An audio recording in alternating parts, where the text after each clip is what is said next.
एक बड़ा सवाल जो अक्सर पूछा जाता है, लोग जानने की कोशिश करते हैं कि सर ब्रेन स्ट्रोक होता क्यों है। हेलो एवरीवन, मेरा नाम है डॉक्टर मोहम्मद काशिफ और आज की इस वीडियो के ज़रिए हम समझेंगे कि ब्रेन स्ट्रोक होता क्यों है, इसके जो मेन कारण हैं, जो वजह हैं वो क्या हैं और किस तरह से हम जो है वो ब्रेन स्ट्रोक जैसी कंडीशन से अपना बचाव कर सकते हैं।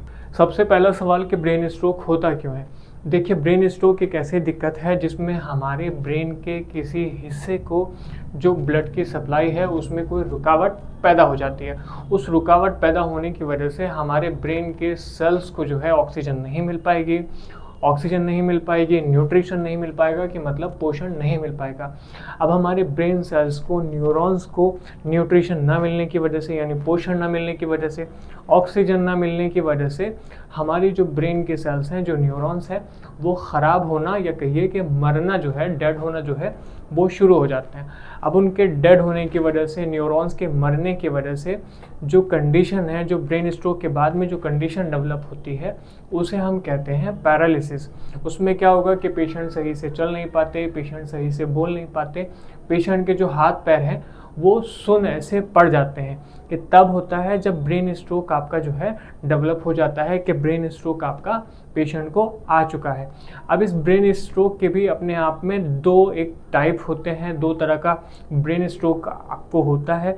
एक, जैसे कि आप जानते हैं कि एक होता है आपको ischaemic brain stroke. Ischaemic brain stroke में क्या होगा कि आपकी जो आर्टरीज हैं, जो आपकी नसें हैं, उसमें कोई ब्लॉकेज आएगा। ब्लॉकेज आने की वजह से जो ब्लड की सप्लाई है उसमें कोई रुकावट पैदा होगी तो आपके ब्रेन के सेल्स तक, किसी हिस्से तक जो है वो ब्लड की सप्लाई नहीं हो पाएगी। तो आप जानते हैं कि आपको पैरालिसिस जैसी कंडीशन जो है वो हो जाएगी। दूसरा है, वो है आपका haemorrhagic brain stroke. Haemorrhagic brain stroke में कि बीपी हाई था पेशेंट का, जिसकी वजह से आपकी नस फट गई, या किसी एक्सीडेंट की वजह से, या छत से गिर गए, या कुछ भी सर में चोट लगने की वजह से आपकी जो नस है वो फट गई। नस फटने की वजह से आपको जो कंडीशन होगी उसे फिर से हम कहते हैं कि ब्रेन स्ट्रोक, या ब्रेन स्ट्रोक के बाद में जो है पैरालिसिस जैसी कंडीशन पेशेंट को डेवलप हुई। तो मेन आपने समझा होगा कि होता क्यों है कि आपके ब्रेन के सेल्स तक, आपके दिमाग के हिस्से तक जो है वो ब्लड की सप्लाई सही से नहीं पहुंची। अब ब्लड में होता है ऑक्सीजन, ब्लड में होता है आपका न्यूट्रिशन और बहुत तरह की चीज़ें जो आपके मिनरल्स हैं, जो आपके ब्रेन के काम करने के लिए बेहद ज़रूरी हैं। वो सब चीज़ें जब आपके ब्रेन को नहीं मिल पाती तो आपको जो कंडीशन ऐसे डेवलप हो जाती है उसको हम कहते हैं कि पेशेंट को ब्रेन स्ट्रोक आया है, जिसके बाद में जो पैरालिसिस जैसी जो कंडीशन है वो आपको हो जाती है। दूसरा सवाल कि सर ब्रेन स्ट्रोक के मेन कारण क्या है, मेन वजह क्या है। देखिए, दुनिया भर में जितने भी ब्रेन स्ट्रोक के मामले आते हैं उनके चार जो है वो सबसे बड़े कारण हैं। सबसे पहला है, वो है आपका हाई ब्लड प्रेशर। जब किसी पेशेंट को बहुत ज़्यादा ऐसे ब्लड प्रेशर रहता है, हाई बीपी रहता है, तो उससे क्या होगा कि उनकी जो नसें हैं, जो आर्टरीज़ हैं, वो कमज़ोर होना शुरू हो जाएंगी।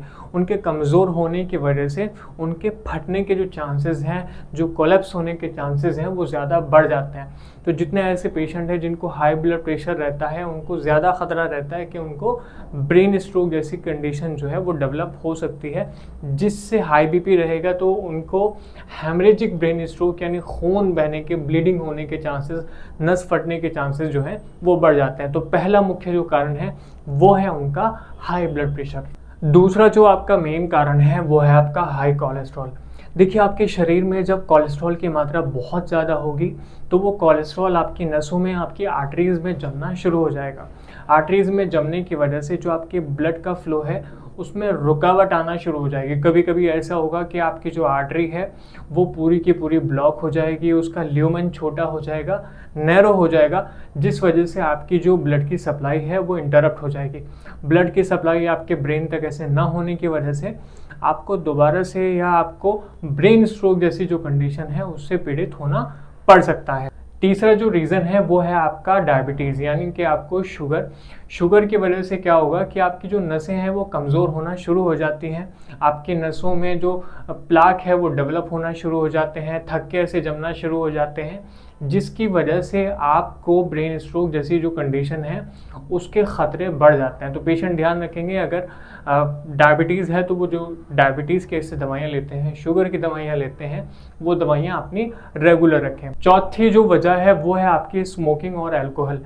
जब आप स्मोकिंग करते हैं, जब आप धूम्रपान ऐसे करते हैं, तो उसकी वजह से आपकी जो नसें हैं वो सख्त हो जाती हैं। उनके सख्त होने की वजह से आपके जो ब्लड का फ्लो है उसमें कहीं ना कहीं इंटरप्शन पैदा हो जाता है, तो जिससे आपके ब्रेन स्ट्रोक जैसी जो कंडीशन है, जो ख़तरनाक ऐसे कंडीशन है, जानलेवा ऐसे कंडीशन है, उसके ख़तरे आपको बढ़ जाते हैं। तो ये जो 4 कारण ऐसे मैंने बताए हैं, दुनिया भर में हाई ब्लड प्रेशर हो, चाहे वो आपका हाई कोलेस्ट्रॉल हो, चाहे वो आपका डायबिटीज़ हो, चाहे वो आपका स्मोकिंग हो या अल्कोहल हो, ये चारों वजह जो हैं, जो कारण हैं, वो दुनिया भर के जितने केस ऐसे आते हैं ब्रेन स्ट्रोक के, उनमें मुख्य कारण हैं, उनमें मुख्य ऐसे वजह हैं। तो पेशेंट अगर दवाइयाँ लेते हैं, बीपी की दवाई लेते हैं, शुगर की दवाई लेते हैं, कोलेस्ट्रॉल की दवाइयाँ हैं, तो किसी भी बिना पर, किसी भी वजह से वो अपनी जो दवाइयाँ हैं वो बिल्कुल भी नहीं छोड़ेंगे। स्मोकिंग, अल्कोहल लेते हैं तो जितना हो सकता है उसे कम कर दें या बिल्कुल बंद कर दें, उनकी सेहत के लिए बेहतर होगा। तो सबसे बड़ा सवाल पैदा होता है कि सर हम किस तरह से इस तरह की जो कंडीशन है उससे बच सकते हैं। देखिए, इस तरह की कंडीशन से अगर आप बचना चाहते हैं, ब्रेन स्ट्रोक से आप बचना चाहते हैं, तो आपको ब्रेन स्ट्रोक के कारणों के ऊपर ध्यान देना पड़ेगा, जो उसकी वजह है कि वो किस वजह से जो है डेवलप होता है, किसी भी पेशेंट को ब्रेन स्ट्रोक आता है। तो जैसे कि मैंने बताया कि हाई ब्लड प्रेशर, अगर आपको बीपी की ऐसी दिक्कत है तो नियमित तौर पर जो है लगातार जो है अपनी जो बीपी की दवाइयाँ हैं उन्हें ना छोड़ें, उन्हें लगातार आप लेते रहें। अगर आप बीपी की दवाइयाँ लेते हैं तो आपके जो रिस्क हैं, जो दिक्कत है ऐसे या ब्रेन स्ट्रोक आने के जो चांसेस हैं आपको कम से कम ऐसे हो जाते हैं। दूसरा, अगर आपको हाई कोलेस्ट्रॉल की दिक्कत है तो जो कोलेस्ट्रॉल की दवाइयाँ हैं या खून पतला करने वाली ऐसे दवाइयाँ हैं उन्हें आप लगातार लेंगे। किसी भी वजह से, किसी भी बिना पर आप जो है उन दवाइयों को, हाई कोलेस्ट्रॉल की जो दवाइयाँ हैं, कोलेस्ट्रॉल की जो दवाइयाँ हैं, उन्हें आप नहीं छोड़ेंगे। अगर आप नहीं छोड़ते हैं तो कहीं ना कहीं आप अपने जो रिस्क हैं उनको कम कर रहे होते हैं और ब्रेन स्ट्रोक जैसी कंडीशन से आप बचे रह सकते हैं। तीसरी चीज़ है कि वो आपकी जो आप डायबिटीज़ की ऐसी दवाइयाँ लेते हैं, जो शुगर की दवाइयाँ लेते हैं, किसी भी वजह से आप अपनी शुगर की दवाइयाँ, डायबिटीज़ की दवाइयाँ नहीं छोड़ेंगे।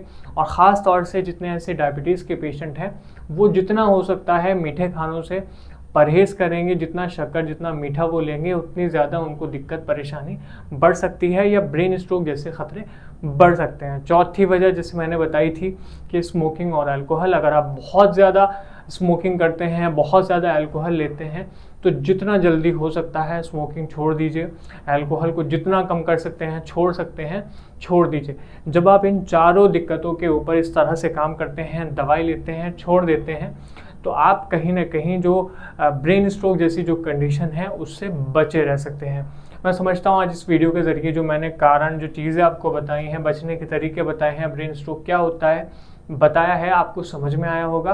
कोई सवाल है, कुछ पूछना चाहते हैं, घर परिवार में कोई ब्रेन स्ट्रोक का पेशेंट है, उसके रिगार्डिंग आप बात करना चाहते हैं, तो आपको जो नीचे से नंबर दिया जा रहा है वैदिक आयुर्वेदा का, उस पर आप हमारे डॉक्टर्स की टीम से बात कर सकते हैं। धन्यवाद।